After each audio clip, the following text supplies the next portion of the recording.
సుప్రద్ పటేల్ గారు, ఏంటి అంటే దీని మీద సరే సాంకేతిక ఆధారాలు ఉన్నాయా ఒక అంశం, రెండు కొంతమందిని అప్పటి అధికారులని ముఖ్యంగా ప్రభాకర్ రావు గారు లాంటి వాళ్ళని అత్యున్నత స్థాయిలో పనిచేసిన అధికారులను కూడా ఇప్పుడు విచారించారు.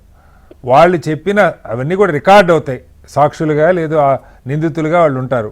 ఎవరి ఆదేశాల మేరకు చేశారన్నది ఒక ప్రశ్న వస్తుంది.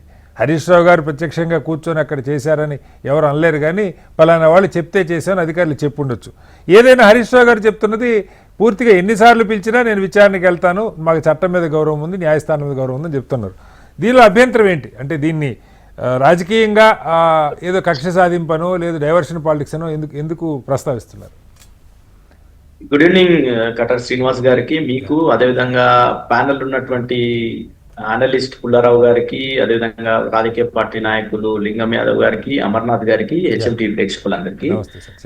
ఈరోజు కాంగ్రెస్ పార్టీ అధికారంలోకి వచ్చిన తర్వాత 2 సంవత్సరాల 1 నెల కాలం గడిచిపోయింది. వీళ్ళు చేస్తున్నదల్లా మొత్తం కూడా ప్రతి అంశం ఎప్పుడన్నా గానీ ఈ ప్రభుత్వం చేసినటువంటి హామీల విషయంలో ప్రతిపక్షంగా బీఆర్ఎస్ పార్టీ ఎప్పుడైతే ప్రశ్నలు లేవనెత్తుతుందో దాన్ని డైవర్ట్ చేసే దాంట్లో, ప్రజల దృష్టిని మలిచే దాంట్లో రేవంత్ రెడ్డి గారు మనం చూసిన దాంట్లో కాళేశ్వరం కమిషన్ అని దాదాపు దాన్ని కూడా 1 సంవత్సరంన్నర కాలం దాని కమిషన్ పేరు మీద చేస్తే దాంట్లో ఏమీ తేలలేదు.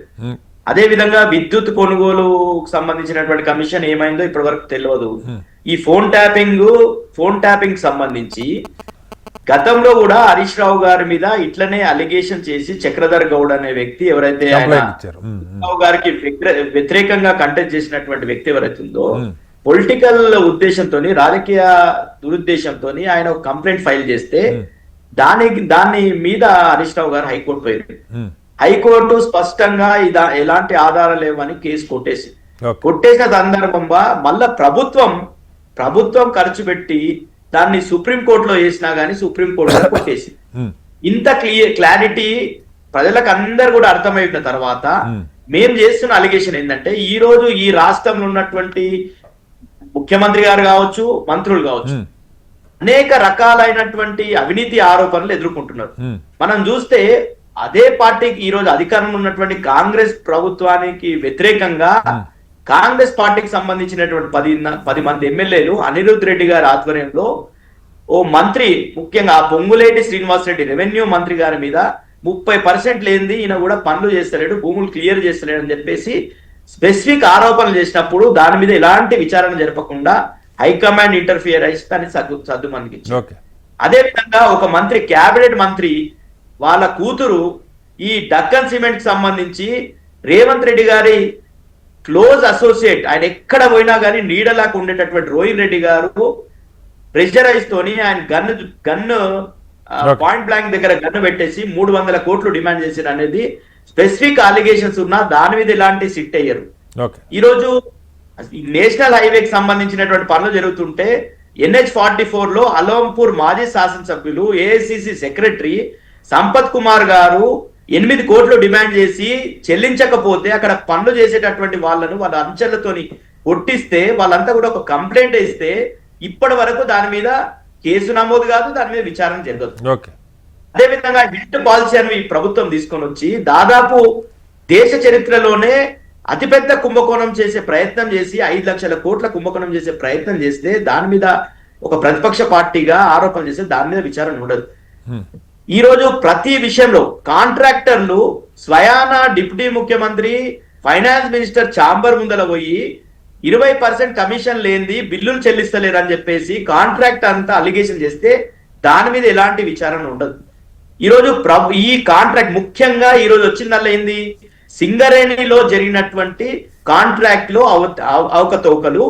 ఎవరైతే గతంలో కూడా చాలా కాంట్రాక్ట్లలో 1 లక్ష దాటితే ఈరోజు గ్లోబల్ టెండర్స్ ఉంటాయి, ఎవరన్నా పార్టిసిపేట్ చేయొచ్చు, అది ఆన్లైన్ లో బిడ్డింగ్ చేయొచ్చు.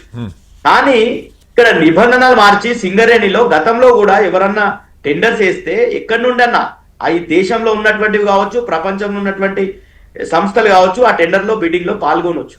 కానీ ఈరోజు సైట్ విజిటింగ్ సర్టిఫికెట్ అని వీళ్ళు ఒక నిబంధన పెట్టి ఆ సర్టిఫికెట్ ఇవ్వకుండా ఎవరన్నా అప్లై చేసి సైట్ విజిటింగ్ సర్టిఫికెట్లను అడిగితే స్వయానా ముఖ్యమంత్రి గారి బావమర్ది శోధా కన్స్ట్రక్షన్ సంబంధించినటువంటి సూదిని సుజన్ రెడ్డి గారు వాళ్ళని భయభ్రాంతులకు గురి చేసి రైట్ అండి, ఓకే. ఆ సర్టిఫికెట్ మొత్తం కూడా ఆయన టైఅప్ అయిపోయి చేసినటువంటి దాంట్లో స్పెసిఫిక్ అలిగేషన్స్, ఎందుకంటే 207 కోట్లకు సంబంధించినటువంటి కాంట్రాక్ట్లు ఆయనకు, అదే విధంగా ఆయన రింగ్ చేసినటువంటి సంస్థలకు మిగతా వాళ్ళకు కూడా కాంట్రాక్ట్లు అప్పయిపోయారు. నిజంగా వాస్తవానికి ఎట్లుంటది అంటే గ్లోబల్ టెండర్స్ ఎందుకు పిలుస్తారంటే రైట్ సార్, అంటే మన మెయిన్ టెలిఫోన్ ట్యాపింగ్ దాని మీద మీ ఆరోపణలు అర్థమైంది సుబ్రత్ పటేల్ గారు.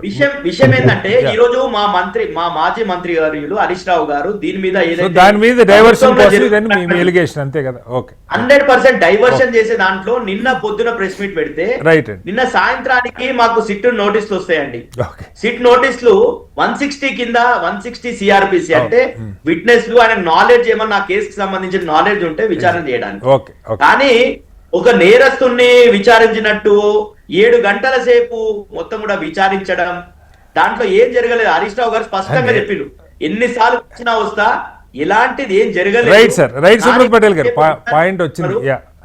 ఒక గంట సేపు విచారణ చేస్తారు, ఒక గంట సేపు బయటకు పోయి సార్ అదంతా కూడా లైవ్ పెట్టాము. సుబ్రత్ పటేల్ గారు మళ్ళీ వస్తారు. సుబ్రత్ పటేల్ గారు ఒక్క సెకండ్ రాజకీయ కక్షతోని రేవంత్ రెడ్డి గారు డైవర్షన్ పాలిటిక్స్ చేస్తుండ్రు. రైట్ సార్, ఆయన చేసినటువంటి హామీలు ఏవి నెరవేర్చలేదు. Okay, right. ప్రజల దృష్టిని ఈ 2 సంవత్సరాలు ఇదే మలుస్తున్నాడు కాబట్టి రైట్ అండి. బీఆర్ఎస్ పార్టీ అనేది ఈ నోటీసులకు భయపడదు. మేము చప్పుడులకు జడ్సేది లేదు. 100% ఎన్ని కేసులు పెట్టినా ఎదుర్కొంటాం. న్యాయం మా పక్షాన ఉంది.